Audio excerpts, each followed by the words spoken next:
And we're professional podcaster. Yeah, exactly. Speaking about sponsors, if I give you like $1, can I be a sponsor of the podcast? Yes, you can. How much do I have to pay you to get an actual ad read in the middle of, like, an annoying ad read in the middle of the podcast? So we forgot to do an intro to this podcast.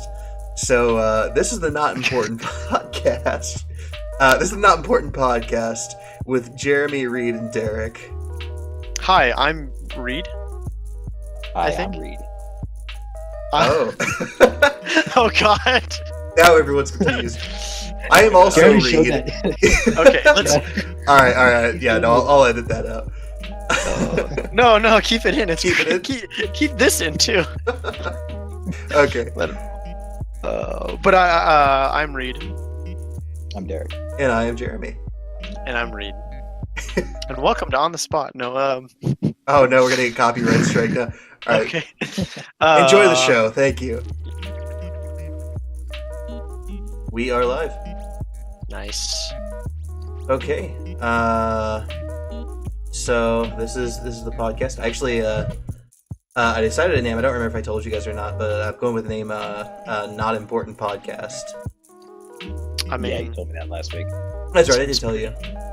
Seems to kind of follow the theme. Yeah. Of my life. So yeah, we've got a couple we got some topics we're gonna be discussing today. We've got we're gonna be talking about the release of the Culling 2, and how we think that's going to affect the battle royale format. The debacle with RuneScape's massive inflation of gold. And we're going to be talking. Everybody loves gold. Yes, everybody loves gold. You are correct about that. Money. And E3 and the games that we think got passed over. I'm just glad that for everybody who's finally been waiting for our coverage, they don't have to wait any longer. I know. I know a lot of people have been waiting for us. A long time, yeah. Yep. There was a lot of coverage, and I literally watched none of it to prepare. No, I'm just kidding. Yeah. Yep. Yeah. We watched all of it, so I didn't miss a single thing. Excellent. I feel like it's a good refresher to go back to E3 and see what was all missed. Yeah, no, I agree. So what do you guys want to start on then? I think Battle Royale and Culling 2. Okay, yeah, that'll definitely be a good topic. So when is the Culling 2 coming out?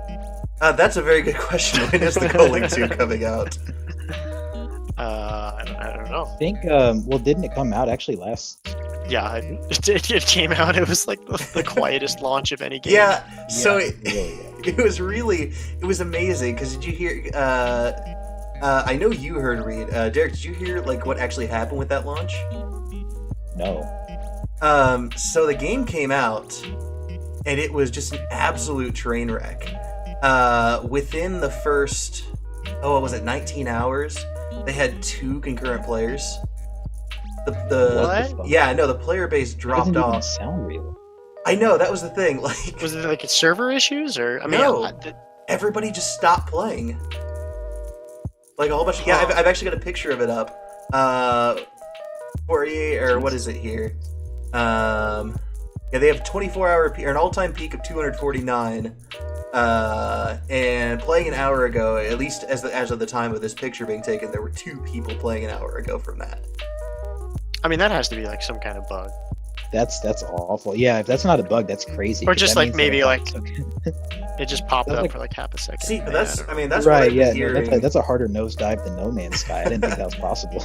See, that's what. And I watched. Who was it?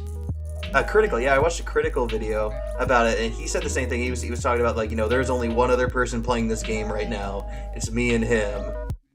I mean, that's got to get. I mean, at least it gives you good odds of winning, right? It's like 50-50. Well, let's think. You have to that's have the game model.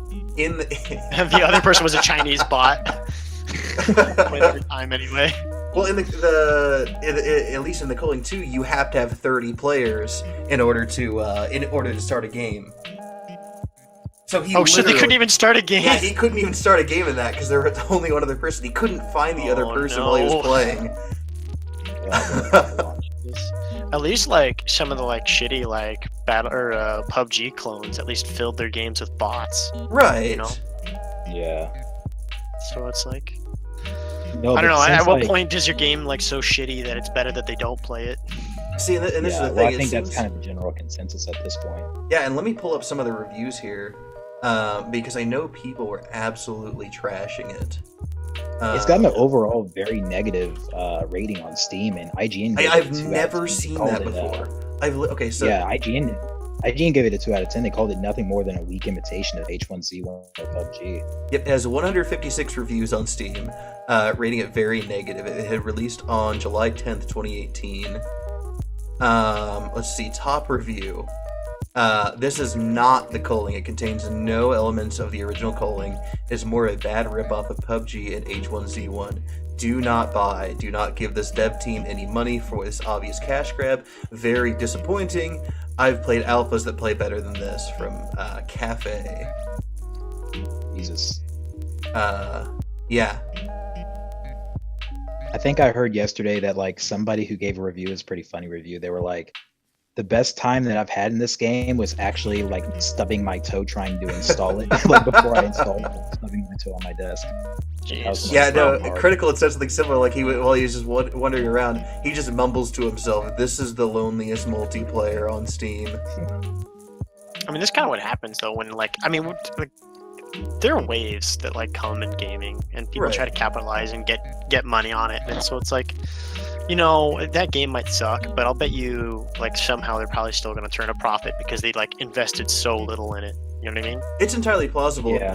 And that's kind of the running theme that I'm hearing is a lot of people think it was like a big cash grab. No. I think it's just crazy to me that they like abandoned a lot of the core mechanics of the first one and tried to revamp the second one to be completely different. And it just like, I just wonder where their mindset was when they did that, because like the first one was so melee focused and it was like a small map and I think only like 16 players, and this one's like a 50 person match size and like a much larger map, but they can't find enough people to even like fill it. Well, that's why I never played the first one. What was it like? What was it like? I mean, like I heard like they did some updates or something, and that's what crashed it. Well, ultimately, so it was kind of the beginning, and I hadn't played it myself. I watched like a couple of I'd watched a few streamers play it, a few YouTubers play it, and it's, I mean, the best way I could describe it is like the precursor to PUBG. Yeah, it was a pretty small player base, or not player, excuse me, not a player base. It was a pretty small player count per server. But it was basically it was the proof of concept. It was what PUBG was before PUBG. Yeah, that's And it was I didn't play it just in either, general, yeah. it kind of defined the battle royale genre. But unfortunately, the company who made it, let me pull up their name again real I quick. think it's Sabians, right? In games. I should have just left this up, honestly.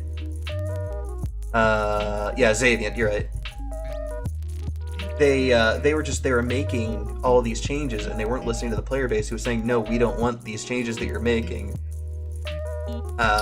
And it just choked the Culling out, and PUBG came out, which had a lot I of. can't believe that didn't work. I mean, know. Usually ignoring your player base always, I mean, is the right call. That's shocking to me. So the release was, I mean, it was an absolute travesty, and it really, it's always sad to see a game just to die, but to see it die so immediately, it was really baffling to me. I mean, to lose literally 99% of your fan base within the first day, it's like I could not see that being possible. But like, I don't know. I still, it makes me reflect back to No Man's Sky and like the really bad first week that it had. Right. And I promised myself, I was like, dude, what are the odds of that? Like, I don't think I'm going to see that in another, like, you know, hugely announced game in probably my life. I disagree. I think the odds are like way high because it's like, I mean, a lot of video games are made by fucking big corporations, and corporations will oftentimes not make good decisions. I mean, it still happens on a regular basis. Absolutely.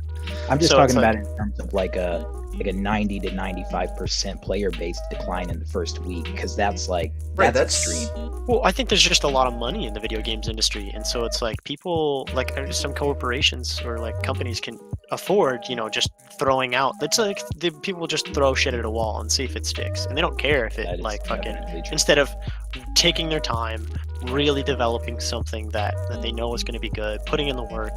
You know what I mean? It's just like a lot of shit just gets thrown up because you can. It's proven that you can make a buck off of it. Oh, absolutely. It just amazes me. I mean, you look at other games that have failed that quickly. But even like stuff like Lawbreakers, I think is the other game that I know of recent memory that died like almost immediately upon contact. Yeah. But that was a game that they genuinely tried. But I mean, Yeah, that goes back to, again, chasing like concepts, you know what I mean? Yeah. Like they were trying to follow the whole team, like Overwatch blew up. right. And suddenly everybody was trying to make a team-based shooter, Yeah. but it quickly died out. Well, and that's funny because I feel like that's what we're seeing right now with Culling 2, trying to chase the success of PUBG and Fortnite, and getting into the Battle Royale series. It's like, and they just fall flat on their face trying to do it. Right, and that's actually that's actually a good segue A great into segue. the main focus I wanted for this segment is kind of how the Battle Royale, how we're seeing what I don't want to use the term like the death of Battle Royale, because I don't think Battle Royale is going to die, but I think we're finally starting to see the dust settle in terms of who is going to come out on top and what are going to be the Battle Royale games.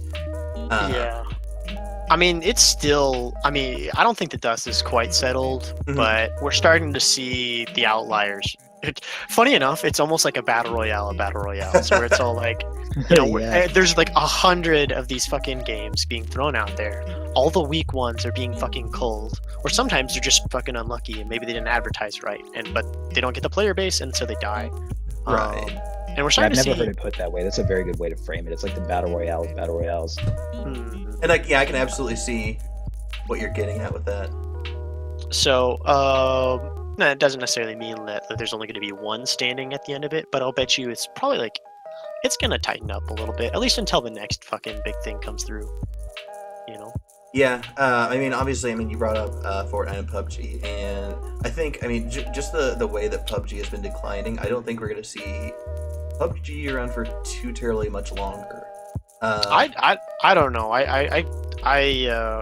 We were talking a little bit about this earlier. Yeah. When Jeremy and I were playing PUBG, I feel that PUBG has enough of an install, but also they're making progress. It's like, I think if the game wasn't making any visible progress, they would slowly die off. Like their lunch would just be eaten by like Fortnite or whoever the next. Which, You know, it is actively being, their lunch is actively being eaten by Fortnite, though.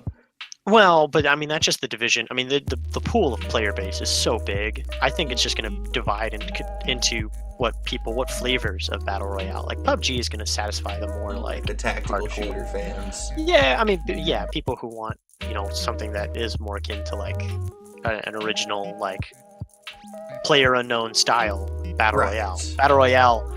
Just maybe as like a quick refresher, like Battle Royale was a mod made to Arma that sort of kicked off the big thing, and that's what H1Z1 stole. And not stole, that's kind of a harsh term, but that's what they used to create their game. And then they were big until PUBG came along, and it's like people wanted that Arma style Battle Royale.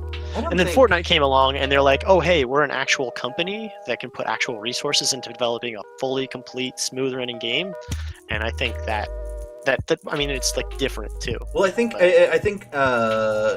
the creators of Fortnite actually, they were really smart in that they didn't just create a game from scratch. You mean fucking Epic? Epic, yes, thank you. Dude, they're so rich.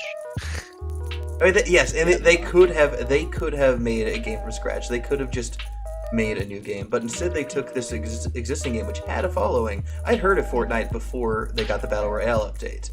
Fortnite was like a team-based survival game or Crafting something like survival game, yeah. The PvE was like Save the World or something like that. I forgot. That was the name of the mode, is Save the World. It was like in summer or fall of like 2017. I want to make sure that. Yeah, was it? I don't know for sure. I guess. This is the thing. I've never been. It was the PvE, and then the PvP just completely took off. Man, a small side note: the company that makes Fortnite, Epic, they own Unreal Engine, which is what PUBG runs on. Oh, really? I didn't know that. So yeah, and all these, and Unreal Engine is like what runs all like a lot of these PUBG clones. You know what I mean? Right. So it's like no matter what, Epic wins. Yeah. I just think that it was really smart because they had almost the perfect formula for what they wanted to implement when they created Fortnite. They knew exactly what to pull from where to get a very large player base. Like, I think I was talking to Jeremy about this. I mean, you have, one, Battle Royale, which was a largely growing genre, at the time, and still now. I mean, it's, look no further than the success of it in PUBG. But so they knew they wanted to get into that, but they were like, okay, well, how do we do it? And I honestly feel like, in a weird way, it's a combination of what people in other more hardcore Battle Royale games wanted, and like fucking Minecraft, so like introduce like a whole demographic of like really young players into that genre for the first time, and it was just like, holy shit. Then you saw it blow up. I mean, I'm gonna hazard a guess that really they were just trying to throw a fucking thing against the wall and see if it sticks, because Fortnite was already like a dying game, I think, but they just threw their resources and they jumped on it like fast, and so they were able to get early into the game, not long after PUBG was like reigning, right? And so they were able to exactly, and so it's like, yeah. Well, because the PvE, I really don't think it's sold. I mean, like, no, virtually nobody actually bought like the $40 access to like the PvE. It's still actually, the game is, I think, still in its pre-release or early access. Yeah, early access, right? And so it's like, which is essentially to say we didn't, we had plans to, and this is what Epic said, they had plans to offer the PvE version that's existed all this time for free, and they're going to do that at some point this year, but they haven't done that yet because, I mean, the entire focus and what everybody wants out of that game is the PvP. Nobody even wants to play the PvE. So yeah, I think it was like kind of a throw it up the wall and see what sticks. I also think there's like another big element though that also is playing into this whole discussion, and that's, I think, streaming has had a huge role in success. Absolutely. Absolutely. People like Shroud, and Doctors of Disrespect wield for PUBG, so much Ninja, power. And Ninja alone for Oh my god, Ninja is bigger than all the other all those streamers combined. It's insane too, because I frequent Twitch. God. Like, I watch Twitch almost like every day or every other day, for like streamers that I personally like to watch and games that I like to watch. And it's like, even if you don't, and I don't even watch the Fortnite channels, but it's one of those things where like Ninja has picked up so much PR and so much concurrent viewership on Twitch that you can't even you can't not look at it. You can't not see it. Even if you're not actively searching for Fortnite channels, Ninja is there, and he's at like 120,000 viewers at any given point that he goes live, and it's insane. It's like you've never seen that view count outside of like T1 championships for Dota, or like it absolutely bleeds over, because it's like, I mean, there are people from Dota that were like, oh man, I saw on their Twitter, they were like, man, I wish I could play with Drake, and I saw like a couple people tweeting about it, and I was like, what are they talking about? And it was when Drake had played with Ninja. You know what I mean? It's like it hits that critical mass, sort of like how Minecraft got so big that the bigness of itself got PR, and then it just explodes everywhere. Same thing with Fortnite. It's like Fortnite gets so big that this kid's it becomes popular, and because something's popular, it becomes attractive to an audience, especially like a younger audience. So so Reid, if you said you don't think that this is like you don't really think the dust has settled then. No, because there's a lot of new stuff kind of entering the realm. Actually, it's funny that I say that, because Realm Royale, yes, but I mean, so what I hear about Realm Royale is a lot of people saying it's very cookie cutter. You can expect the same things from Realm Royale that you can expect from any other battle royale game. if anybody plays Realm Royale, they'll know that that's not quite true. Realm Royale is, I think, as different from a Fortnite or PUBG. I mean, it's as different from the other ones as Fortnite is different from PUBG. Anybody that plays those two games will know that they play completely differently. They have a different style, and they build off of different skills. It's like, PUBG, it's really about that mechanical talent, but Fortnite is a whole people think Fortnite's easier, but it's like really way more complex because the building aspect really if you separates. can't build in Fortnite, you get trashed on. Like it's the entire mechanic to being good. Realm Royale, I don't think it has like quite that sort of like, it doesn't have a mechanic like building that really makes it different, but it's like the style of it and the fact that as you loot, you like are breaking stuff down, and then there are these points throughout the map as it's shrinking where you can turn those shards or those points that you get from breaking down loot that you're not using to build items and stuff. So it makes the whole looting fighting process different.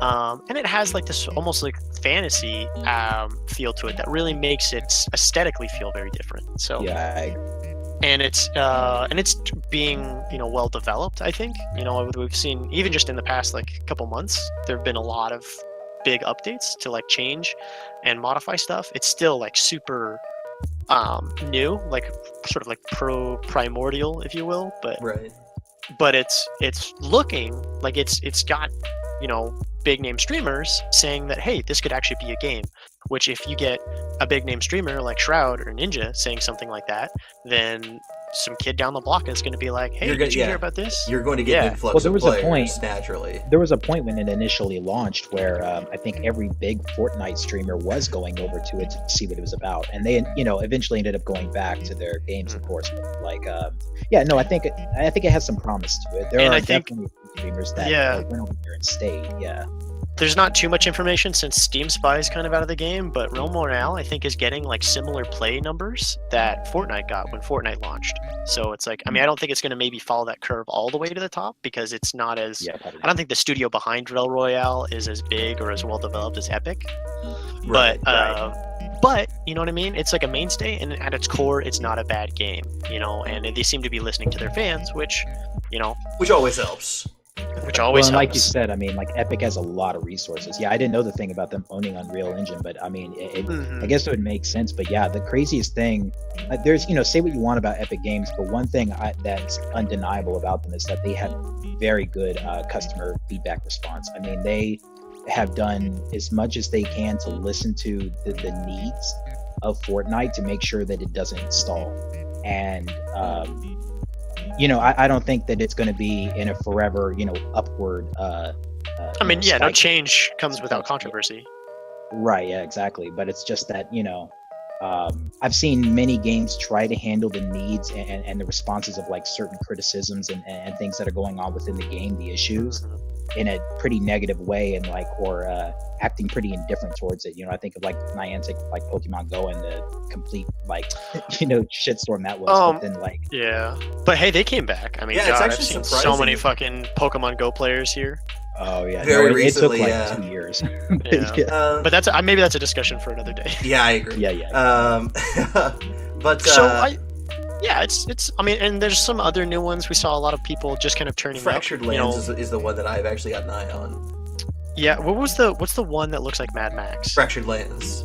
Oh yeah, that one I think aesthetically has a really cool vibe to it. I think I've seen people play it, and it's a way underdeveloped game. I don't think it absolutely is. It's in closed beta, so it has the right to be underdeveloped. Yeah. Speaking of undeveloped battle royale games, I showed Jeremy Cuisine Royale the other day. Oh man! Wow. Yeah. What a shit show. I know. Just walking around with a game. It was the game. I don't know if Bluehole was actually suing the company who made that, or if they were just if they just sent them a cease and desist. But I'd actually initially seen it through a meme where they had claimed that the reason they wanted it shut down was because one of their primary mechanics is a frying pan, and Bluehole claimed that PUBG was the first game to feature first game ever to feature a frying pan. I just think the funny thing about Cuisine Royale is that my impression off it so far, because like I've watched a little bit of gameplay, enough to where I feel like I've gotten the gist of how a typical match works, is that you are just naked the entire time. Like it's just you're walking around naked with a frying pan, and like you'll find a gun occasionally, but it's like kind of the same problem that I feel like the Culling 2 has, where it's just a lot of open space and much else. I'm so disappointed. I thought this would be like food fighting each other. No, that would be amazing. I would absolutely play that game. It was just a massive.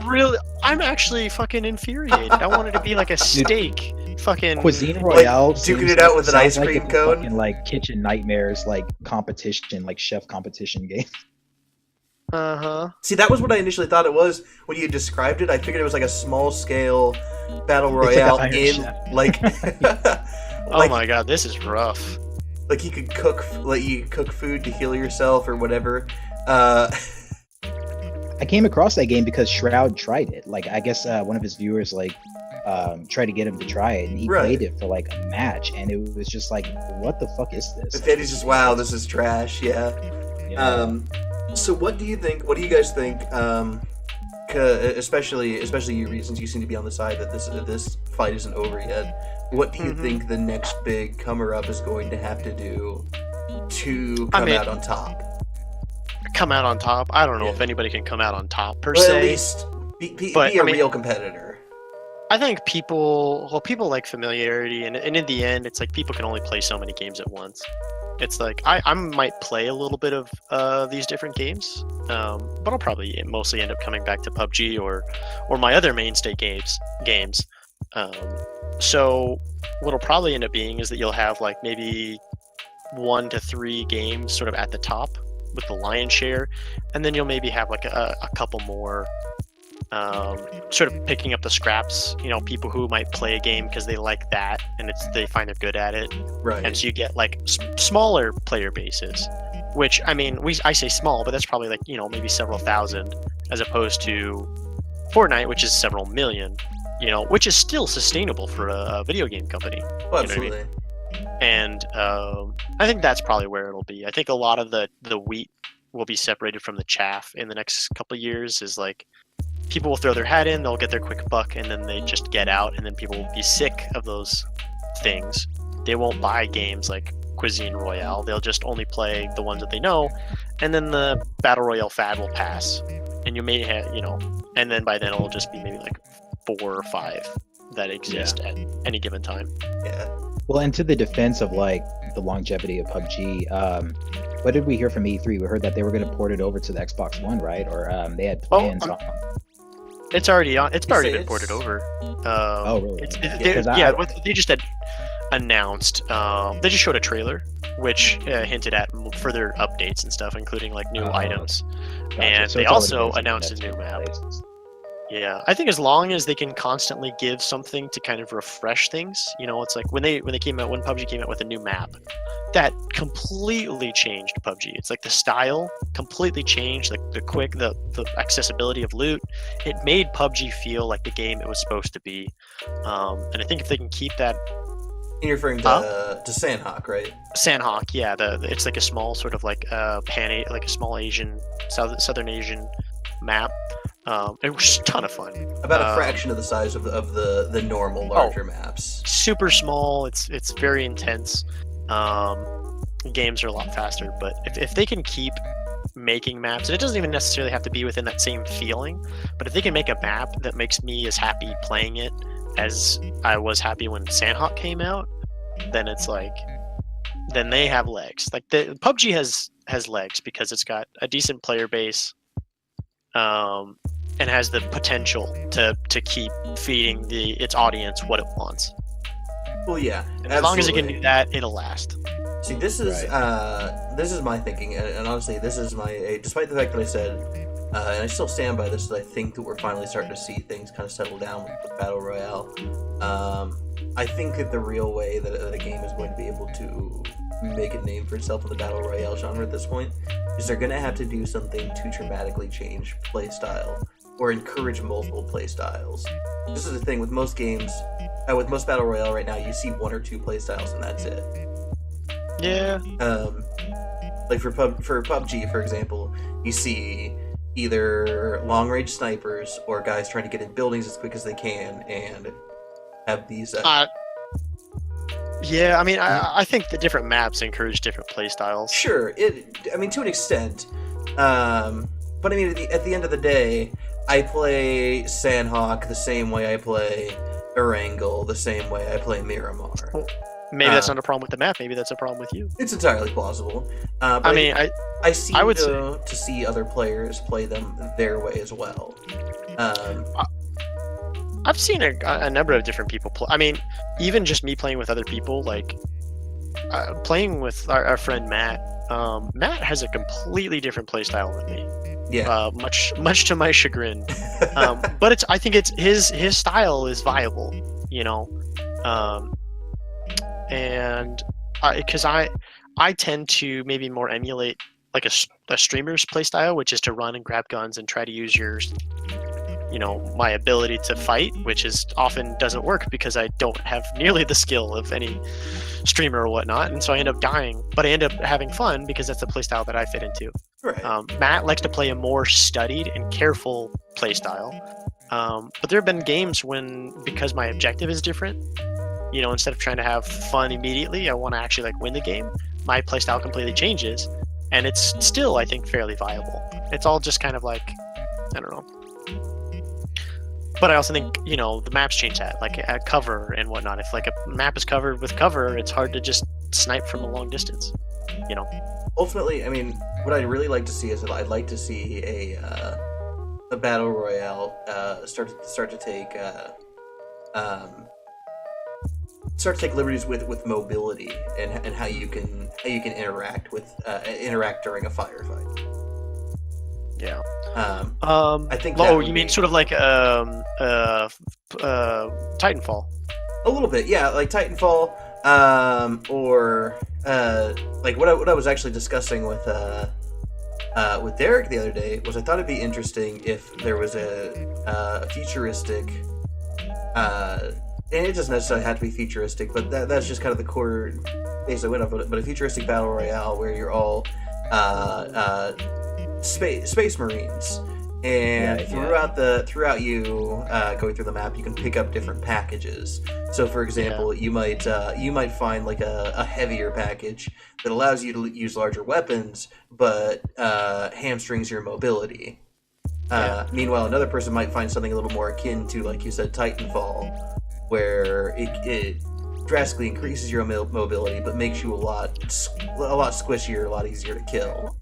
See, this right here is a perfect example of why I think Battle Royale is going to be around for a while. Because I think Battle Royale as a genre is so very open to interpretation and style. So it's you have a Space Marine that's, tied to that style. You could have another one where it's imagine if you had a giant spaceship Battle Royale where everyone links into a solar system and they now have to fight it out that way. I mean, there's so many different ways that you can do this. I can see changing the setting is one thing, because that's just going to happen inevitably. I mean, nobody's going to make the same looking battle royale game. I mean, the goal is going to be, if we want to do our game different than everybody else, then we have to make a different setting of it. It's I think... so you see Fortnite looks and is the way that it is, PUBG is the way that it is, but I think for me is in terms of where the genre needs to go in terms of taking and making a different enough approach to keep players around, like Jeremy is saying. I feel like they can start in a very simple manner to just look at how you drop in. It feels the same for every game. It's with Fortnite, you're in the fucking sky flying a bus, you drop out of the bus and then glide to wherever you're gonna go. It's really no different in PUBG. It's just you're coming out of a plane. Well, same thing with the whole gas or toxic mechanic. That's actually... the map closing in every other wave. It's if they can find a way to change the basics up, I feel it'll feel different enough to encourage the genre to keep moving forward. See, that's why I'm actually really interested in Fractured Lands, because that game has everyone start at the same location, has them start in the center of the map. And you basically, what you choose, rather than choosing where you drop out along the map, you just choose which direction of the map you're facing from the center when you start out in your car. And then everyone fans out from there. And I think that's a really interesting. I mean, there's so many different possibilities, and I think it really it'll really just come down to is how many good games can present themselves, how much attention span do people have to try these different games, and how long until the next big thing comes along. Because 5 years from now, it's going to be something else, and there's going to be a million things copying that next thing. Yeah, I agree. Yep. All right. All right. I think we pretty much beat that horse to death. You guys want to move on to E3 then? Yeah. Because I think everyone's clamoring for E3 coverage. I know we've a very timely and relevant topic to cover. I didn't mention this before, but I dropped a link in the Discord. Oh, did you? Yeah, there was just kind of like a list of different games. In the general. Oh, I see. Yeah. I was actually looking at the same thing earlier. And I had a few games that after you mentioned the topic, I was very interested in. I need to. No, I do not want autoplay setting on. So, I mean, maybe we just keep with the idea of just kind of like overlooked or undercovered games. Yeah. We just kind of like go around and we just kind of like talk a little bit about different games that catch us and whatnot. Oh, absolutely. Since it's your topic, why don't you go first? This one, I mean, this is kind of like on the line, as far as like overlooked games, but oh shit, where'd it go? I was just looking at it, motherfucker. It is. How does the alphabet go? There we go. I found it. All right. So it got quite a bit of attention for its sort of like genre of people. So maybe it doesn't quite qualify as overlooked, but it's one that I'm really excited about, and probably the reason why I'm going to get a Switch. It's called Octopath Traveler. Octopath Traveler, interesting. And if you guys want to like look up just a quick trailer, you can like mute it and so you can kind of see the art style. But it has this sort of like blend of old JRPG pixel graphics with like this really cool new look of like of like kind of like modern graphics of like the sort of sheen and like style, and it has like you choose your main character of like one of 8 different people, and they all have their stories, and eventually you can add the rest of the people to your party as you kind of go through it. Okay. But it just looks fucking awesome. It's been a long time since I've played just a turn-based RPG, and man, it just looks fucking good. Yeah, wow, it has a really I actually really like that art style. I don't think I've ever seen anything quite like that before.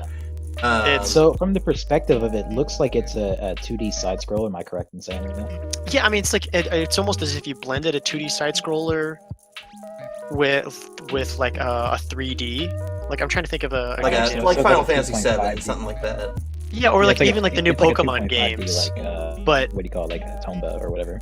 Yeah, or like the new Pokemon games where you're moving around a 3D world, but it kind of maintains its old style. It's like it maintains the old 8-bit Final Fantasy look, but while moving around in 3D, but it also has like touches of like realism added to the graphics.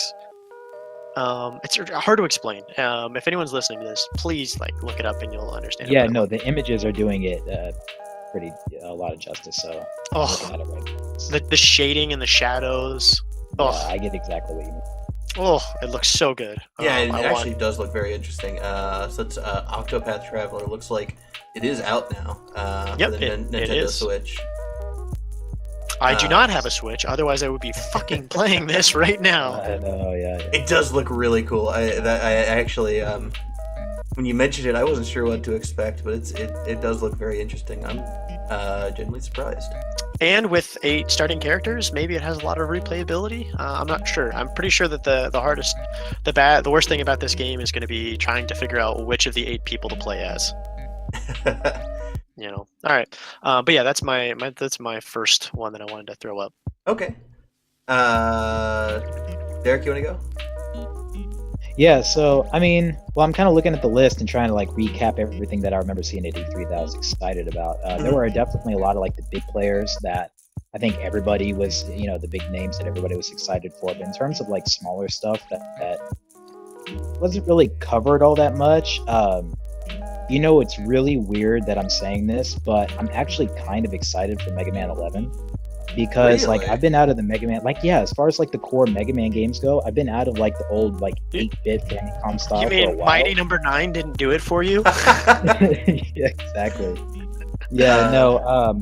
Well, it's actually funny because there were a couple games, I guess, that I could think of that came out of E3 that weren't really covered all that well. Both of them Capcom, and yeah, Mega Man 11 and I guess Devil May Cry 5. Devil May Cry 4, like I had so much fun with that game when it came out, and I think DMC, the one that came out after that, like it got pretty shitty reviews, but I guess the reason why is because like a lot of people didn't realize that it was meant to be kind of like a prequel of their story. See, It that's took the place thing. It like didn't. when like Dante and Virgil were like young, and so like Devil May Cry 5, I don't know, I kind of wanted to see them get back to it, Well, that kind of timeline. DMC is getting a little off topic, but I kind of want to say something about it because I played that, and it actually did like that game made me a little mad, because it wasn't really a prequel like you said. It was more of a reboot. But a lot of people Was it because I heard for whatever reason that it was a prequel? it was it's just like a Dante reboot of the looks series, like but it starts younger. much earlier than any of the other games of the series it started. One of the big things is they seem to have this like throughout the game they had this attitude where they had like a disdain for anyone who had talked bad about the game before it came out. Which, now say what you will, I mean obviously like talking like cheating on a game too much before it comes out is hasty in general. Mhm. Right, yeah. Oh god, I've learned my lesson. But a developer's response to that should not be like, for example, towards the beginning of the game, when Dante first runs into like one of the demons, like a mop lands on his head. This white mop, and it drops down exactly like his classic hairstyle because he has this black like emo shaved hairstyle throughout the game, and he looks at it with this his classic white haircut, and he goes, "Not a chance." Yeah, no, And- when I saw that scene for the first time, what that kind of said to me is it's just kind of like, oh, they're trying to like break the fourth wall. Like it was just kind of like a funny moment of like, I would hey, look at agree. this. Like, it's kind of like a developer's note, Right. I guess. Like, yeah. I would agree if there wasn't such a big stink about it in the first place, because a lot of people, again, say what you will about people getting upset about, Dante's haircut, Sonic having green eyes, whatever else. But I think it's just kind of important. It seemed more to me, having kind of sat through that drama, that it was more of a no, we made the game, you're going to deal with how we make it kind of message. Oh yeah, absolutely. I mean, as far as like the PR from Capcom going into it, like and their response to the criticism and shit, like yeah, absolutely. I mean, they handled that wrong if they were trying to honestly like defend themselves in that way. I feel like yeah, no, I didn't enjoy it all that much. Like it's definitely not a game that I would really like stick up for. It was kind of like so and so to me. Devil May Cry 4 was the last Devil May Cry game that I played that I felt was really good. So that's why I guess I'm excited for DMC 5 or Devil May Cry 5 and not like DMC 2. You know what I mean? Right. Were you surprised when that announcement came out? I honestly was, because I did not see it coming. I thought that Yeah, honestly I they was just too. went into, like, Yeah, no, I thought it they were came just in left moving in a field. completely different direction with that. I Yeah. didn't know when to expect the next iteration of it, but yeah. Mhm. Getting back on topic though, I just watched through the trailer of Mega Man 11, and it's actually really interesting, especially because they show like the first level in the trailer, and it looks, it reminds me a lot of like the first level in Mega Man X. Okay, yeah, like the intro stage. Yeah, where I don't know if you guys ever watched. It was an old series. Ego Riptor only did a couple of episodes, but one of them that he did was over. It was sequelitis, and he did an episode over Mega Man X and how it teaches you as a player how to play the game without without holding your hand. Mm-hmm. And I could see like, but as still I was challenging watching, you. but still challenge you at the same time. Yes. Yeah. Fantastic game design. And watching that trailer, watching that first level, I was able to pick out all of those moments that were in that original Mega Man X level. Mm-hmm. So it looks like, if you're right, that actually does look like it's going to be a genuinely good and Mega Man the game. reason why, and the reason why I guess I'm kind of excited for it because I wasn't excited at all for Mega Man 9 and Mega Man 10 when they were announced back in 2009 and 2010 respectively. And the reason why I wasn't excited for them is because it was literally no different than the original 8-bit, classic Mega Man games, Famicom games, but just brought into like, this new gen. I mean, it was like, they weren't trying to do anything different with the games. It felt like the same cookie cutter thing that they had many years ago for the original games that they built upon it and ended up becoming Mega Man X. But like Mega Man 11, they're introducing completely new mechanics to the game that have never been in Mega Man games before. Like I don't know if you see the time slowing thing kind of makes me worried, but yeah. Yeah, no, there's like two sides to that. There was like the blue thing, which I think is like time slowing, and then like the red, which is like extra damage or something like that. Yeah, you overcharge your blaster. Right. Yeah, so it's like kind of always been there though, hasn't it? In the form of like Dr. Light capsule upgrades. Oh yeah.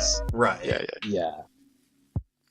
But you would have to go and find those for individual stages. It seems like this is kind of with you from the beginning, if I'm not mistaken. Okay. So it's just I mean it puts kind of like a new spin on it. I love the graphics. The art style is really cool. It's just if there was a time to get back into the Mega Man games, I would say like now would be the time. Okay. Yeah. That's kind of like the impression I got off of this one. Yeah. It certainly looks good. The one that the one that I kind of thought fell by the wayside, which is really unfortunate because it was announced last year, I believe, in 2017.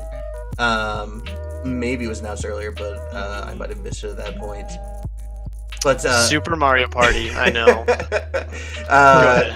No, it was Call of Cthulhu. I was actually very, very excited for it when they initially announced Call of Cthulhu, and I think I knew it wasn't going to get a whole lot of attention when they'd initially, or when I heard it was they were going to have a trailer at E3. But I figured there would have been at least a little more moving and shaking there was about it. But I just got overshadowed by all the controversy with The Last of Us 2, and especially... What controversy? Did you not hear about the controversy with The Last of Us 2? No. Oh, wow. Oh, with The Last of Us 2. No, yeah. Yeah. And then, obviously, people getting super excited about Cyberpunk 2077, which, believe me, I am also, like, absolutely losing my mind about Cyberpunk. But Call of Cthulhu is, I mean, just the atmosphere of a Lovecraftian game like that has always been really interesting to me. I loved Dark Corners of the Earth. And it's really cool to be seeing like a large budget Call of Cthulhu game. And yeah, here I'll post a trailer. Oh. Yeah, I just looked at the trailer again. Holy fuck, this game actually looks really good. Yeah, it's just dripping with atmosphere. Oof. Cyanide is the developer? Yeah, Cyanide is the developer, and I mean, they've done good stuff, real good stuff in the past. But just it has this whole, like, green, hazy overtone, and everything is just a little bit off in pretty much all of the gameplay segments they show. Yeah, they claim it's a semi-open world investigative RPG with elements of stealth and psychological horror. So yeah, that's bound to be pretty interesting. Yeah, which is the perfect way to do a Call of Cthulhu game because it's based off of the tabletop RPG Call of Cthulhu, which is all about like investigation. And one of the core mechanics in the tabletop RPG is sanity. So I really want to see how they bring that over. I mean, games have done sanity systems in the past to better or worse effect. Like obviously Amnesia is a very good example of one that did it really well. Mm-hmm. And there was a game back on the GameCube, and I can't remember for the life of me what it was called, but I loved it back at the time. That had like some great moments where sometimes your character would just refuse to follow your instructions that you give with the controller. The first gen Pokemon games when you didn't have the gym leader badges and they were like, they're like, no. Yeah, a little bit. But it's just it's very interesting to see how. Well, I'm very interested to see how it's going to unfold, and I really want to see how this Call of Cthulhu game is going to kind of play with your mind. I mean, because ultimately that's what what you're looking for when you go into Lovecraftian horror. Is you're expecting characters to go insane. You're expecting the protagonist to go insane. You're not really expecting a happy ending. Right. Typically, best case scenario of Lovecraftian is the character did not die. Yeah. Yeah, so the game actually looks really good. Yeah, it looks. I mean, I'm almost like I'm almost anti-excited for it because I don't do a lot. Do really well with sort of horror games. That's like right. this. You've never been a big fan of horror games. I kept trying to get you to play Resident Evil 7, and you were. I was scarred when my babysitter played Resident Evil 2 when I was still a child. Oh, I loved Resident Evil 2 as a kid. On that note, though, Resident Evil 7 didn't really do it for me either. But not because I'm not a fan of horror games. I love horror games, but like, I don't know, Resident Evil 7, like, I was thinking about buying it initially when it came out. I know we're kind of like off topic at this point, but like, I saw it initially when it came out. I watched like a few streamers do full playthroughs of it, and I was just like, it doesn't seem like there's much of it. Well, maybe that's the thing, is that you watch somebody else play it. If you would have played it yourself, yeah, like that's the thing about horror games. It's difficult to get them when you're not the one playing them. Yeah. I mean, if that's the case, then maybe there is like a dynamic to it that like I just didn't experience myself, and so I kind of ruined it. But like, I don't know, I just the feel that I got for like what you could do with the game, like in terms of like not the scares and like, where the story ended up going, but just in terms like the game mechanics and what you were able to do. I felt like it was really kind of underwhelming, and maybe which is something that I felt like I would have picked up regardless, like whether I watched somebody else play it or whether I got like a firsthand experience of it. It was just like, man, you really can't go much of anywhere in this game outside of where they directly lead you to. Right, and maybe that's just being a classic Resident Evil fan. Like, I thought the mechanics were the perfect thing they could have done. Because what Resident Evil 7 was this basically this callback to old Resident Evil games where you had this small area that you could explore, and as you progressed you learned how to navigate without taking damage, and you'd continue to build your arsenal, find new ways to move through the environment, to interact with pretty much everything. And that's exactly what Resident Evil 7 was, at least up until the last quarter of the game.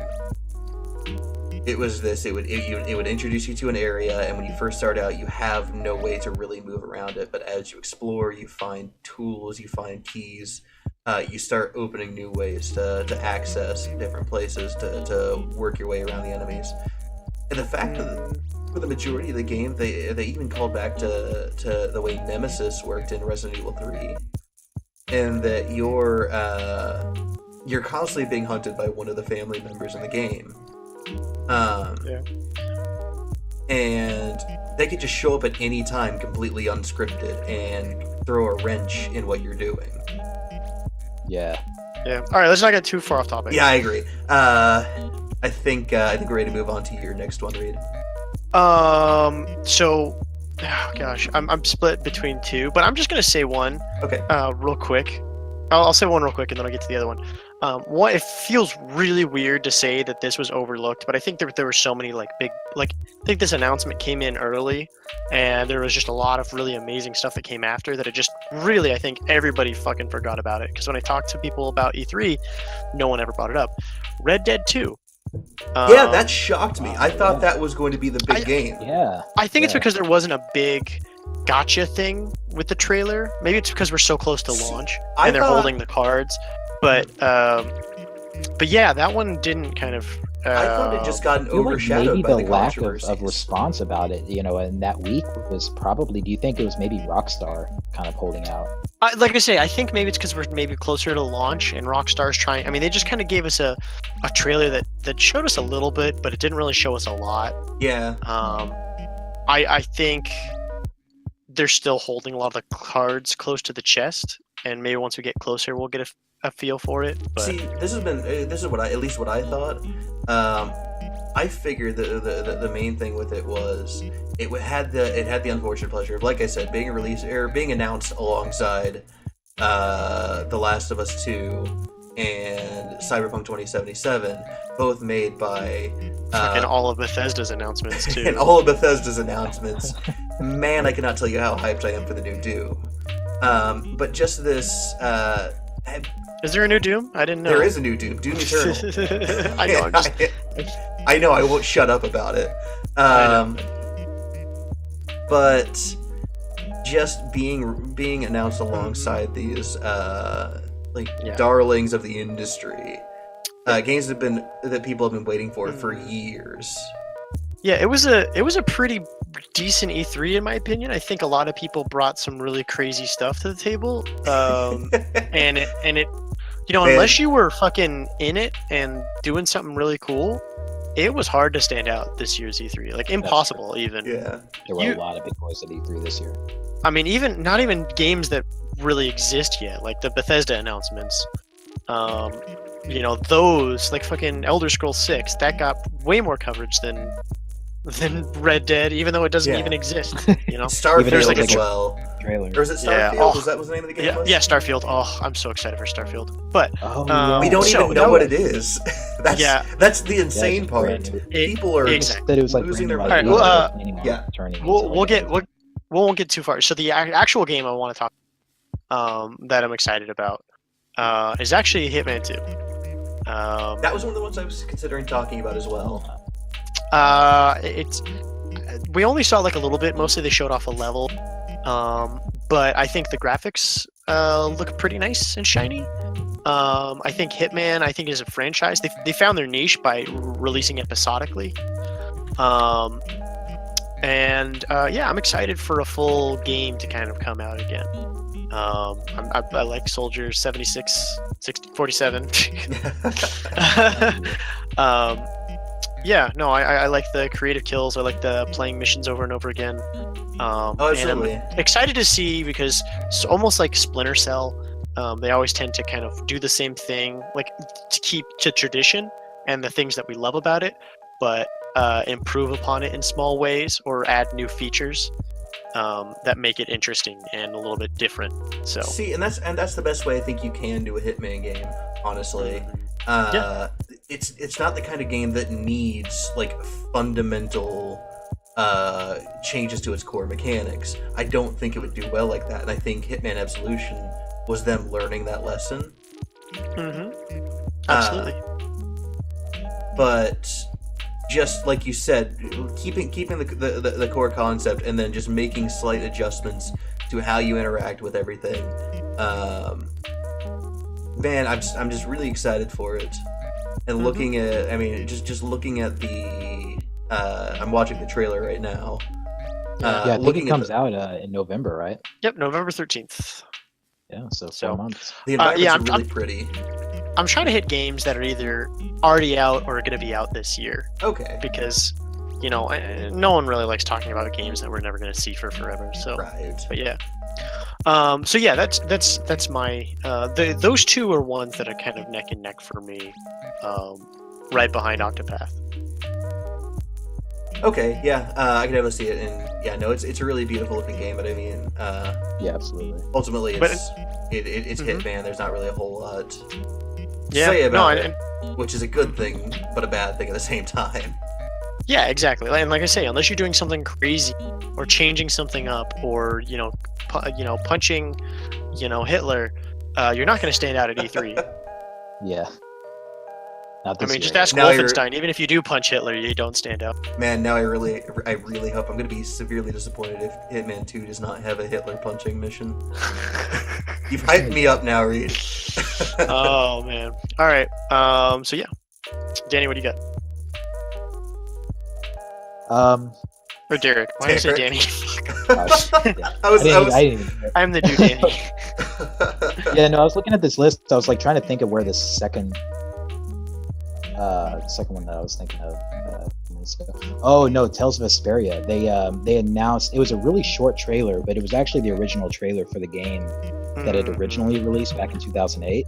And like I've always been a big fan of the Tales games. I mean, I'm just like a huge JRPG fan to begin with, but like Tales of Vesperia, I think kind of unanimously went down as like a fan favorite across the entire franchise. Like that's kind of the one that everybody tends to come back to. They like that was like one of the best. That was one of the first ones, right? Like it was from Xbox. Oh no. Well, it was the one on Xbox 360, but the first Tales game. Oh god, they went back to. Like, I mean, not like the first one, but I mean, well, I meant the first.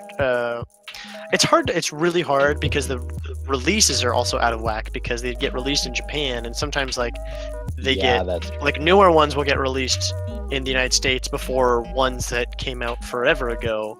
Yeah, it's just so the release schedule in the United States is really weird too. Yeah, no, well, and that's part of the problem is that the difference in the versions of the releases between Japan and the United States created a very stark difference between what you got in both of those versions. So, like, for instance, the original Tales of Vesperia that released in 2008, I believe it was 2008 on the Xbox 360. Well, the Xbox 360 version was what the US audience got. The PS3 version was what the Japanese audience got. And on the PS3 version, there were literally characters that you did not get in the US that were part of the full story. It was not like an optional thing or like skins or anything like that. It was like there was more lore involved in characters that you did not even see that Japan got.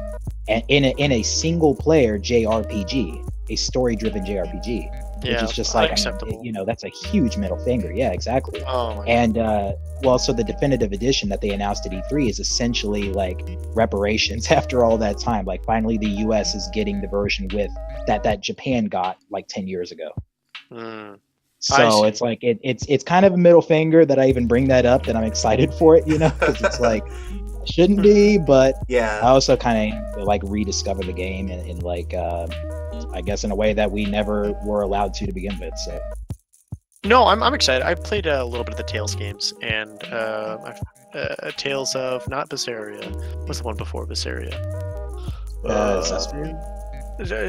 Maybe the one Did before. I don't know. Come in after? Or, yeah, I've been out of it. Oh, see, again, I've played a couple of the Tales games, and they're really, really fun.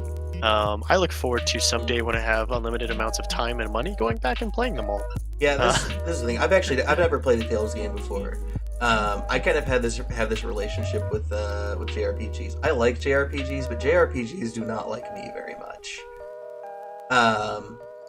It just seems like every time I try to get into a JRPG, I'm always bogged down by the maybe I just don't understand how they work, but I always seem to... No, it definitely takes a certain person to really get into deeply into most JRPGs, because it's very grindy. It has a certain approach to the way that you have to play the game, and it's like if you're just not conditioned to it, or if you just don't like it naturally, you're probably not going to fall into it. Like for me, I can't get enough of them. Like Final Fantasy is my favorite franchise, like across the board. Right. So it's like I don't know, probably something to do with growing up. Yeah, and maybe that's it, because I like story heavy games. I always have, but I've never been a fan of grindy games. So maybe that's what my issue is I try to barrel through these JRPGs without spending time trying to grind levels up. I mean, part of what makes JRPGs is a sort of fantasy of becoming so strong that when you fucking are ready to progress, you're fucking just way overpowered. I don't know. Yeah. Well, and that's a dynamic of it that I think a lot of fans share, is something that interests them, is the freedom to be able to sit in one spot if you choose to, and just become completely overpowered by your next boss fight. See, honestly, and, well, honestly, changing not changing gears, but like kind of a JRPG that I did enjoy quite a bit, and that I was able to play through the whole thing, and I never really got frustrated with it. Persona 5, I felt like the pacing on that was perfectly on point. I rarely felt like I ever needed to grind to. Did you not see it coming? I never saw it coming. Never saw. But just playing through the whole game, I never I never had a point where I felt like, man, I am just absolutely underleveled for this.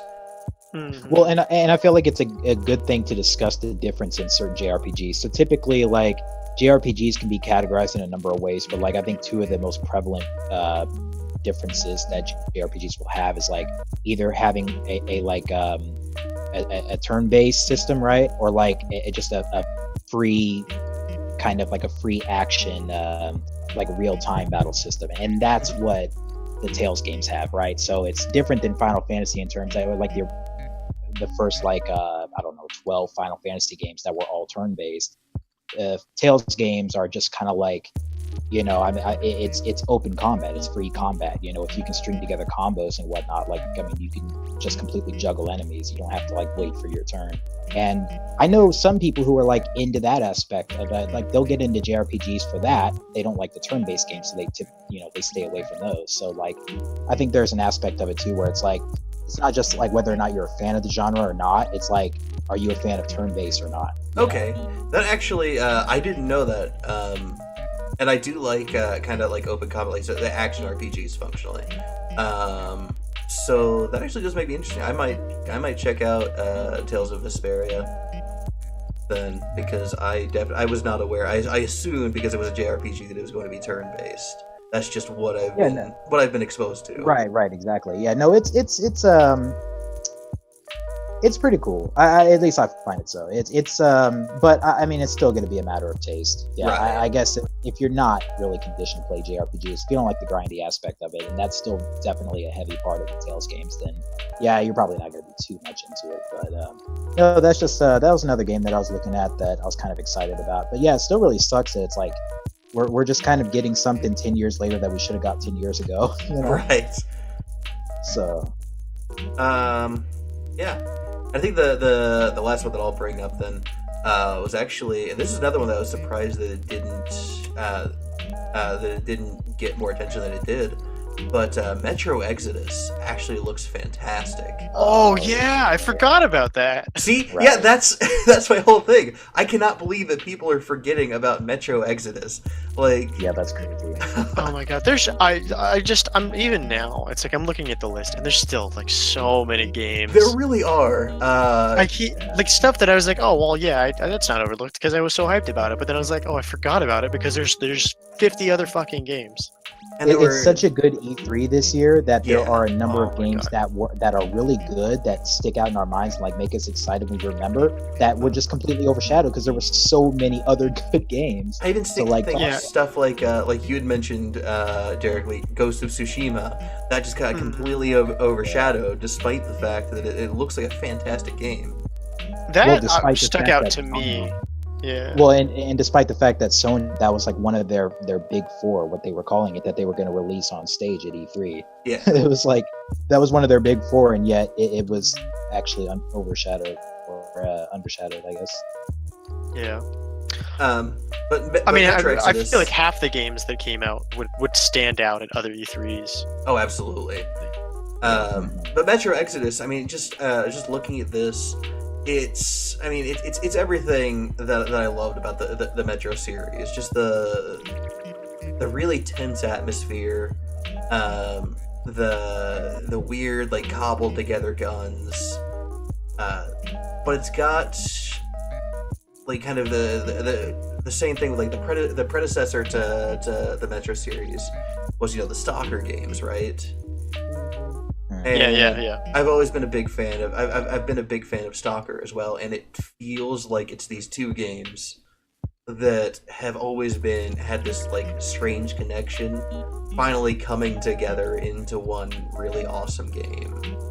Yep. Yeah, I can see that. And you've got. Okay, go ahead. I didn't have much else to say. I was just going to gush on a little bit more if you wanted to move on. So, yeah, that's February 2019. Looks like is when it comes out, late February. Yeah, so it's a good ways away, but it looks really great, and I was watching a trailer early today just to have it fresh in my mind, and man, it looks great. Yeah, I'm gonna have to revisit like the stage announcement at E3 and a lot of the details of the game. I'm on their official site right now, kind of like looking up details of it because nice. I completely forgot about it before you mentioned it. So yeah. Mm-hmm. So, moving on. I have one more. Okay. I've got a laundry list of shit I'm excited right. for, but there's one that I think is also really unique. But it was in the PS4 conference, so I think it got overlooked. Okay. Is why I feel it was overlooked. I don't know. Do you guys remember Control?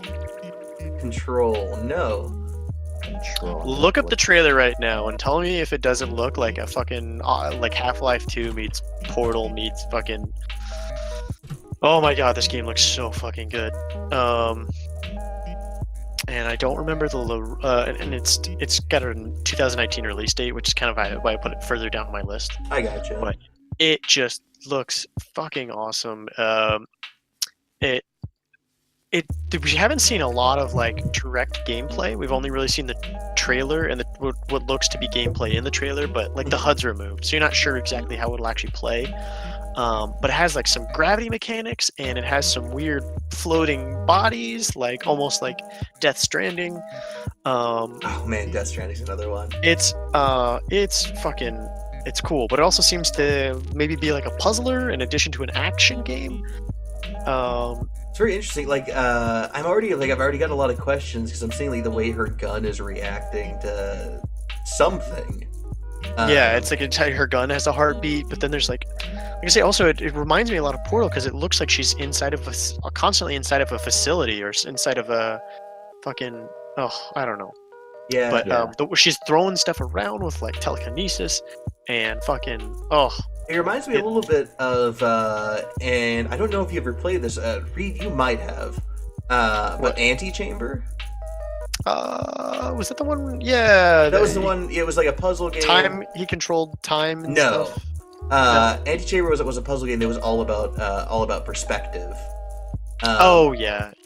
And it doesn't really. So I don't think it's going to follow the same mechanics, but just like the weird abstract feel of everything. In this trailer, I mean, it kind of gives me that same feeling. It gives me a feeling of like Portal mixed with like a good action game. The screenshots look really nice. If you get the chance, I would definitely recommend like taking a peek, like muting it or like looking at the trailer, because the trailer just gives this. Oh yeah, I just this kinetic feel. Oh, okay, yeah. That is just it's just really hard to kind of describe, but it looks fucking awesome. It really does. Another small little side bit that we can maybe discuss while he takes a look at it is Just Cause 4, which I feel kind of went under the radar because it was they announced Just Cause at the was it Ubisoft? Or no, at the Square Enix. Was it Square Enix? I think it was Square Enix conference. But they didn't get a lot of coverage. Microsoft is who announced it.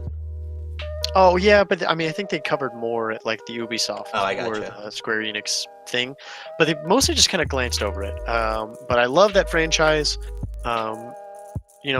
I love games where they just kind of give you tools and they don't tell you what you can't do. They give you shit and make you figure out what you can do. When you fucking attach a bunch of thrusters to a cow and send it into space. I think is always fun. I guess this is my thing with the Just Cause series. I don't think the Just Cause series is a bad series. I never have, but it's never really done it for me. And maybe that's just because I am a very I like narrative-driven games, and I like games that are very big on immersion. I mean, it's not going to win any Oscars, that's for damn sure. Yeah. But it's sort of that blow-up stuff, big giant fucking world, grappling hooks, attach shit to other shit to blow up shit and set it flying. I mean, you're right. And who doesn't like blowing shit up? I mean, always good. Yeah, so there's a couple more that I'm excited for that I feel like kind of got overlooked. Okay, yeah. That's Back to you, Danny. Control looks really good though. Yeah, I was looking at Oh I'm yeah, watching the Control. trailer for it right now. Yeah, the Does it not like invoke thoughts of Portal? I can yeah, I mean, absolutely see what I you're talking really, about. yeah, I really like the. Well, one, I mean, the third person perspective is I think it's really well done. Like the way that the camera and whatnot. It doesn't feel as clunky as like certain other third person perspective games that I've seen. Especially Very like Gears of cinematic. War games. You And know I what the wonder- telekinesis reminds me of? The What's Force Unleashed. A little bit. I Oh, can yeah, see where you're yeah, coming it was from. kind of. That's initially when I thought when she picked up the chair. I was like, it brought me back to the Force Unleashed. But I was like, the I way know the that chair look and that spun, I was like, feel. holy shit! Yeah, that look and that feel felt familiar, but I couldn't pin it down until just now. So I wonder because you said that you felt like the HUD was removed, so you weren't really able to tell how it played. But I wonder if there is no HUD. Dude, that would be so sick. That would I be mean, very you'd have to have interesting. some sort of aiming because There obviously you didn't have a look like there gun. was Right. any HUD, and when I watched, yeah, But but I don't know if they disabled the HUD. Like, yeah, for Okay, cinematic. so there was a HUD in the video you watched though. there was no HUD. Oh, there was no. Because that's kind of been a trend that I've seen with the games lately. Is they've been trying to minimize the amount of HUD that they give you. Because that's a big selling point in Metro as well, or at least making the HUD a part of the lore itself. Right. Like if you're gonna do HUD, make it minimal to begin with. I mean, but obviously, it's just. It depends on the game, because I mean, Splinter Cell Double Agent did that, and it was a fucking horrible decision. Because they basically took away information from you that you needed to play the game. So it's obviously very situational. I think if it's a story game like Last of Us, that makes a lot more sense than. Yeah, I mean, if they're trying to like cut down on the on the HUD and end up taking pretty critical aspects of the HUD away from you, then it's just like that's always a bad idea. Right, but I think just like it should be more. It should be more less taking things away from you and more making them relate in a way that brings you into the world. But could you imagine a Call of Duty game with like very little to no HUD? Like that would be actually pretty sweet, I think. Yeah, that would be pretty cool. So you just don't have shit in your face all the time, and you just have like a more connection to your surroundings. And That's the thing. I don't think Call of Duty's ever going to go that way, unfortunately. Staring at the fucking radar, trying to like find somebody. Yeah. Yeah. I think that would be kind of cool, especially when you're like enacting like World War II or like older eras when the soldiers didn't have an omnipotent mini-map that told you where the enemy was. Yeah. Right. I think it only really made sense in games like that to have the HUD pretty like as one of the main focuses of like what you're seeing on the screen at any given time is like in weapon systems, like when you're firing artillery and stuff like that, or like looking down like the scope of a rifle. It's like, yeah, I mean, obviously in cases like that you want some HUD to like direct you to what you're doing, but yeah, just in general. I mean, I think it's interesting because I think it says a lot about like the direction that games are going, though, at least in terms of like tone, because games are trying less and less to be like games and more to be like an experience or like a cinematic. I think that says a lot about the gaming audience. It's like I agree. I think the gaming audience, by and large, not like the audience itself is matured, because I think that just like we're getting older, and there's enough of us that we don't all want the gamey, quick, fast reaction. Because let's face it, we're not as good of a gamers as we used to be. Maybe we want something that's a little bit more, story-ish, or something that we can experience instead of trying to constantly play and be good at. I feel like the industry, as a whole, it has just it's become so big over the past like 20 to 30 years that there's so much money involved in the industry. I mean, video games is the largest grossing industry of entertainment in the United States. I mean, or in the world. I mean, it's overtaken movies in the past 10 years, which was something that 20 years ago seemed unfathomable. It's just like the amount of difference in what went into. Like I remember they were talking about that at E3. They were like, man, even like 10, 15 years ago, like you should have saw where the first E3 where we were doing our stages. I think Bethesda was in like the tent right next to the porn. You know, there was such little funding that went into it, and now it's just this huge like corporate like conglomerate type of industry. And I think what comes along with that is the expectation that it's going to be, you know, virtually on par with movie theatrics and trying to replicate reality as much as possible, you know, not just obviously going in and shoot and kill type of, you know, experience and then turn off the console, but it's like you know, watching a movie and interacting with it. Yeah, and I think it says a lot towards where the industry is going.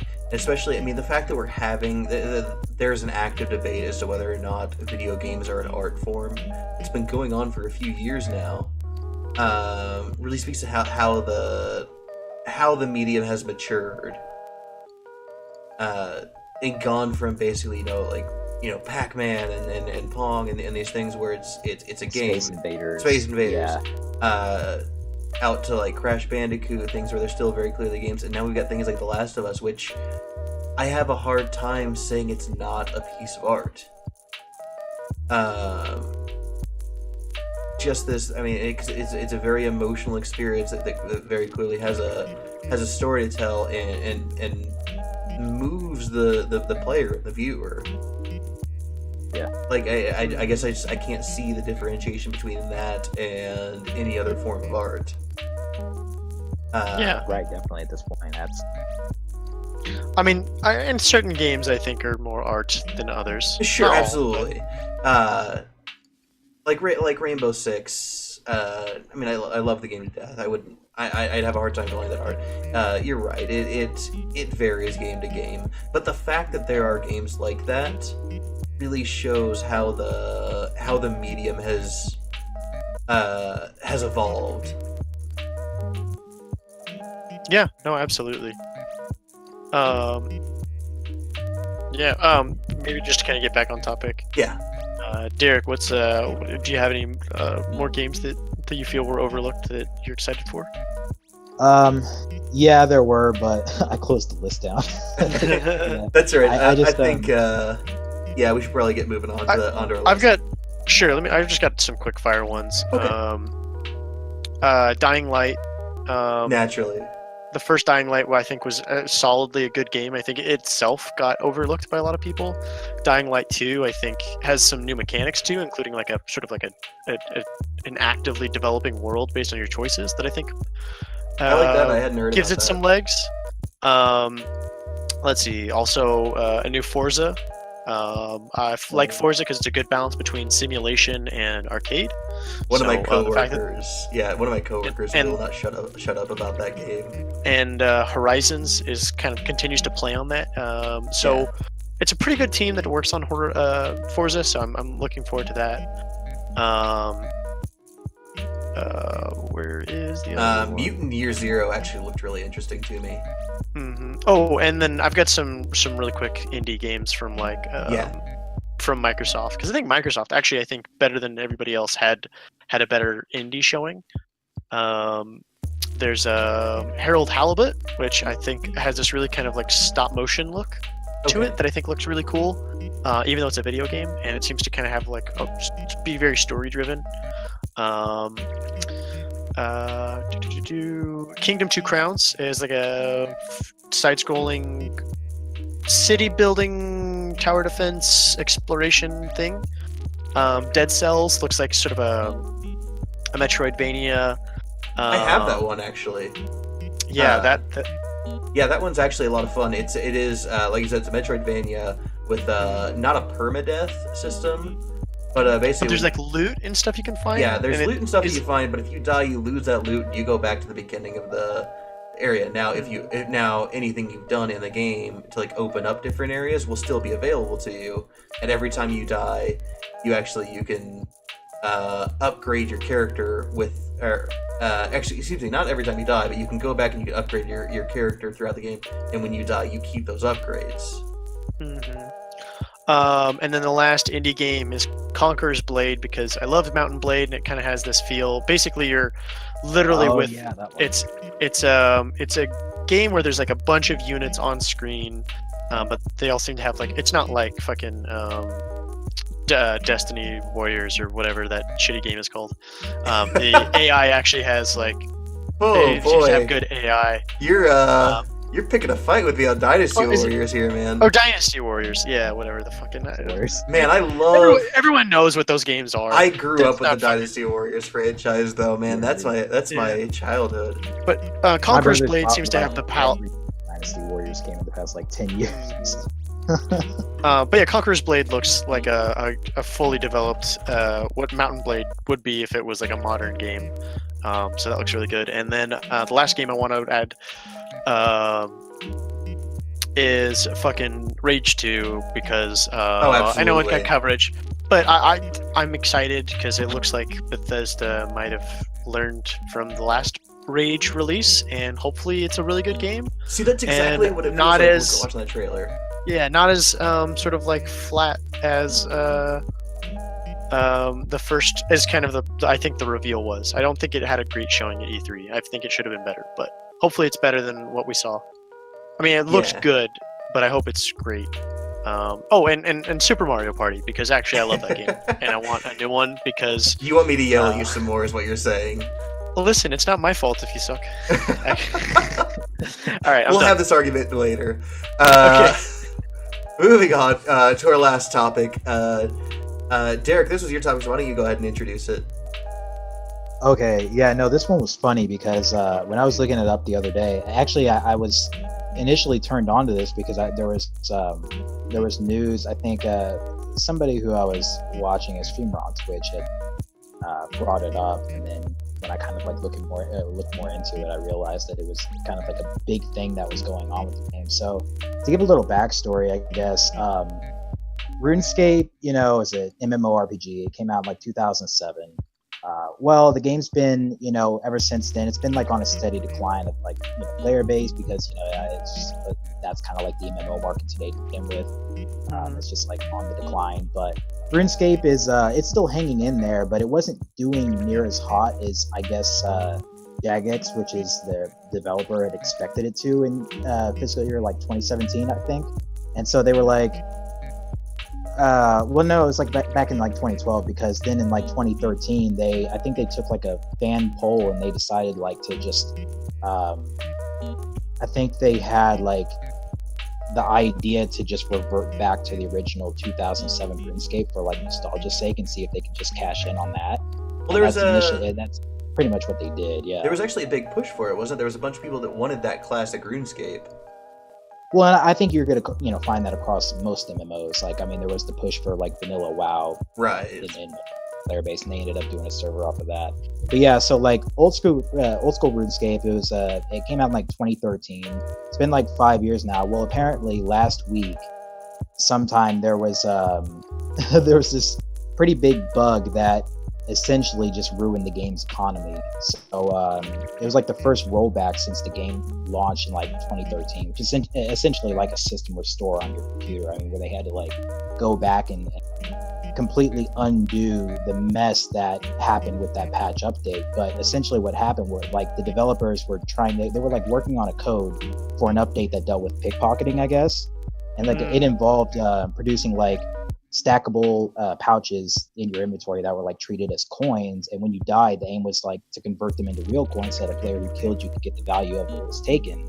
And I guess something went wrong with the code after they had done the patch update. So like when they brought the servers back online and people were like player killing and taking that, what was essentially supposed to like yield only like a few thousand gold ended up yielding max cash, which max cash in the game is like the cap to what a player can earn, which is 2.1 billion. So people were just making 2.1 billion gold every single pickup, and everybody was getting that. And so it just ruined the game's economy. And like they had a Wow. huge where they like shut the game down in 20 minutes after realizing that had happened. And yeah, no, it turned into a huge shitstorm. I just found that really funny.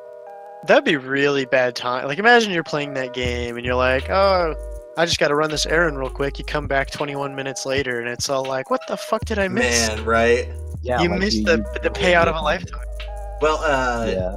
I had to look over that article as well, and what ended up happening was everyone who had they rolled the game back to before the patch had released, and everyone who had taken advantage of that that glitch, actually their accounts have all been suspended, and they are, as quoted in the article, awaiting repercussive actions.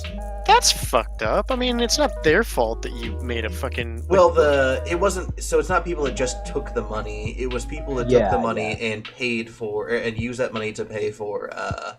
Well, I mean, like more.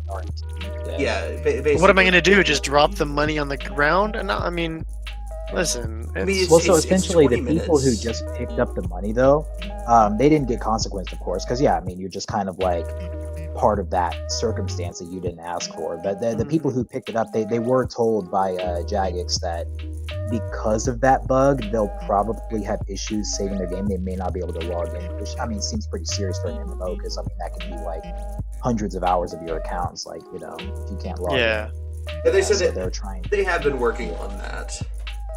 Right.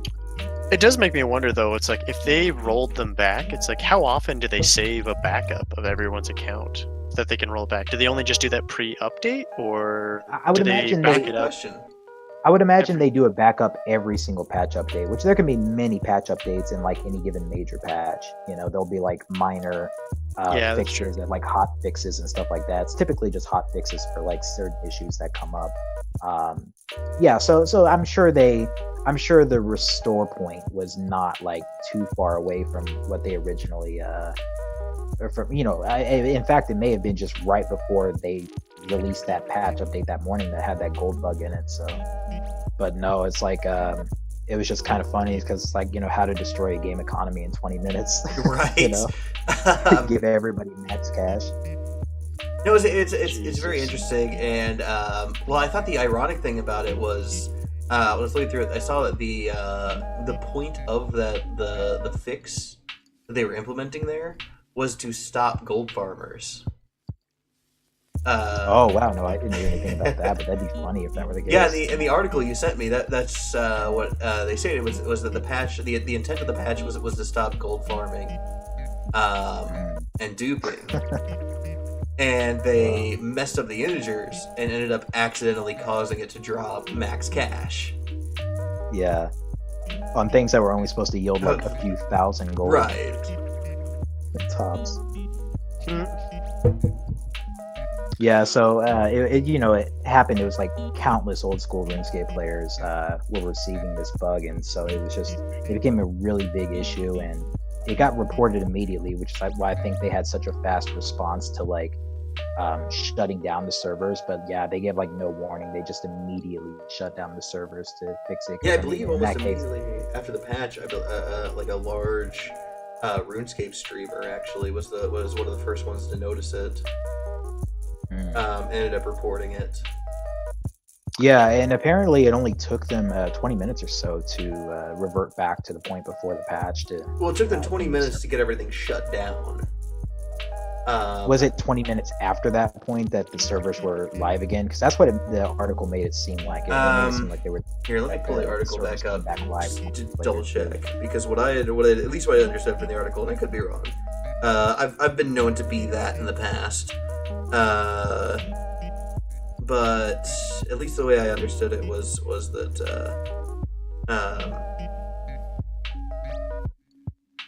no, you're right. It was a 20-minute server rollback here. So basically, oh yeah, no. So it was live for all of 20 minutes before they shut everything down. From there. That's pretty good response time. That's actually incredible response time. It's really good response time, but it's also worth noting that was the first rollback they've had in the 5 years that game has come out, which I mean just says a lot about like their accuracy. This is just an anomaly of a fuck up on their part. That probably explains why there's still people playing that like to this day. I mean, I never got on RuneScape mostly because my parents were afraid of letting me have access to technology when I was a kid. But and fuck going to a library. But A what?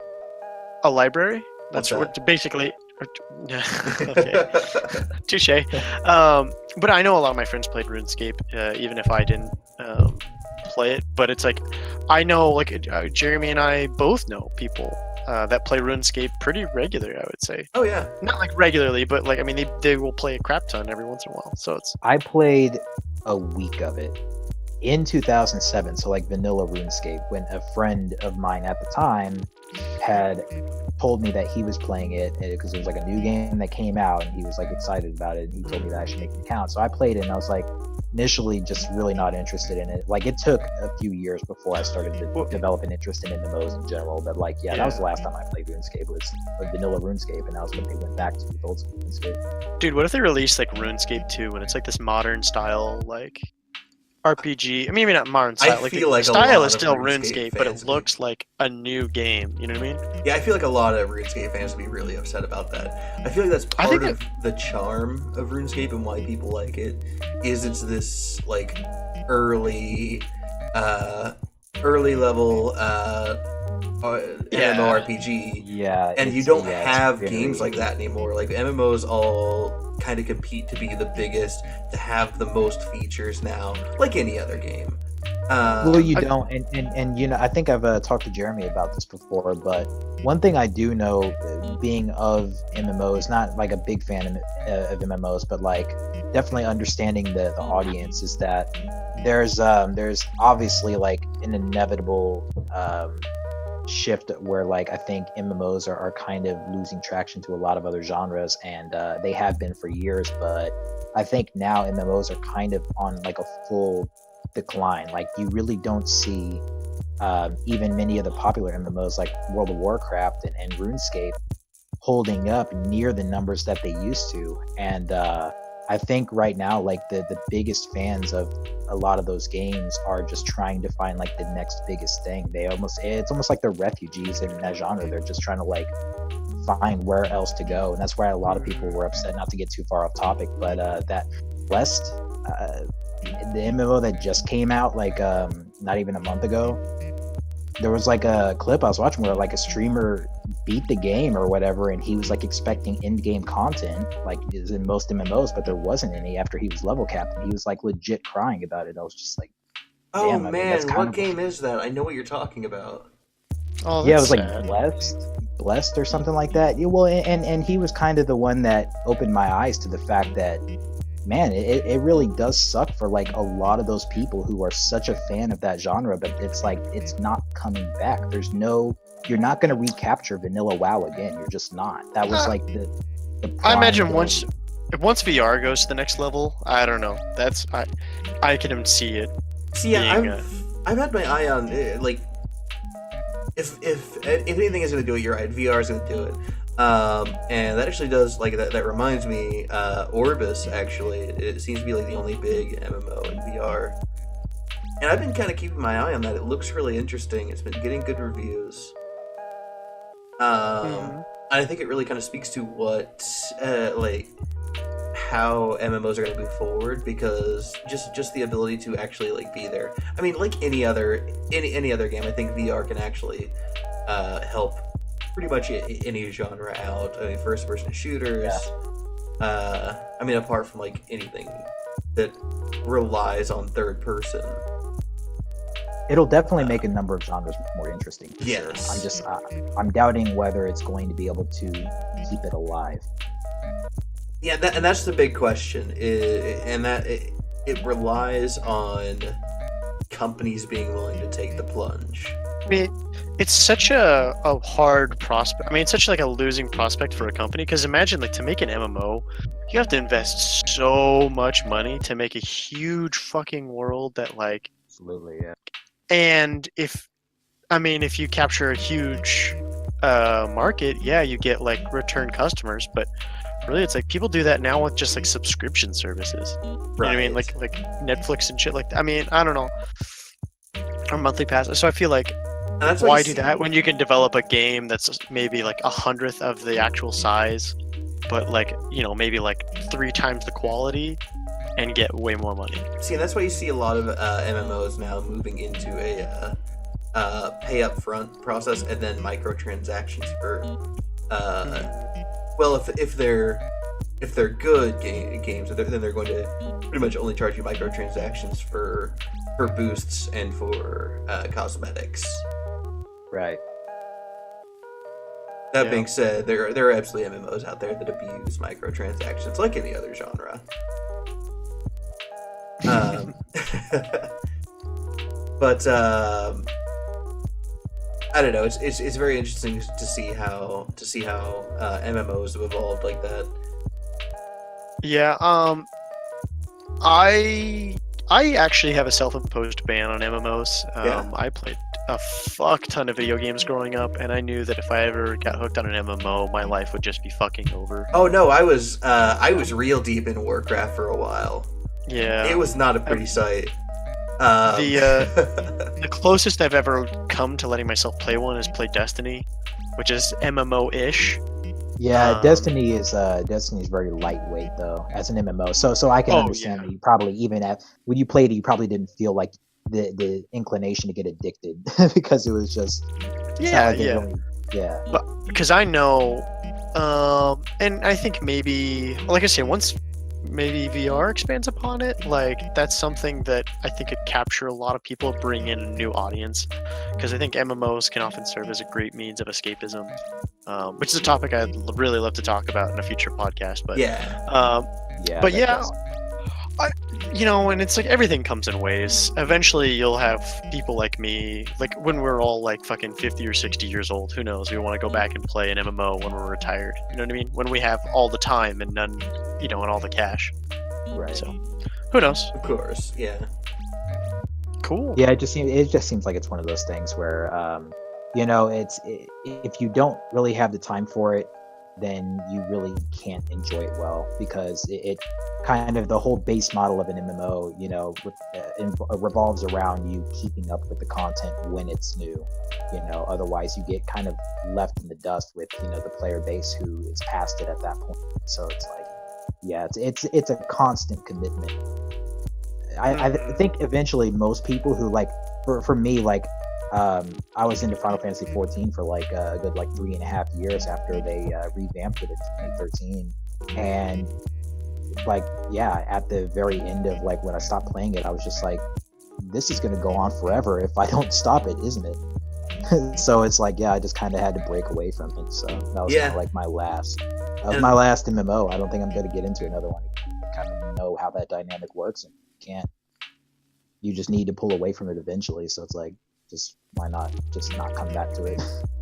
Yeah, totally. You just need to pull away from it eventually. So it's like, that was it for that. Come back to it. Mm-hmm. Yeah, totally. Yeah, no, it's that sounds like RuneScape. It sounds like fun. It's sort of like how you hear about shit happening with Eve, where it's like news leaks out and it's like tied to like a lot of like drama or whatnot, and it's I don't know, its own little world, and like this big giant fucking economy gets wrecked because somebody found a way to fucking turn shit into gold. Right. Yeah. But imagine if that happened in real life. Like everybody had like little like Midas machines. You stick in anything and it turns to gold. Yeah, exactly. Oh my god. Just player kill, like in real life. Mm-hmm. Take their wallet and just watch it turn into like 6 figures. You print it, you put in ones, it comes out as hundreds. Where is your god now? Hey man, that'd be a great existence. I would be all for something like that. As a matter of fact, you wanna make something like that for me? Yeah, just don't tell anybody. All right. Make sure that nobody at all finds out. The FCC already knows. They've been listening this whole time.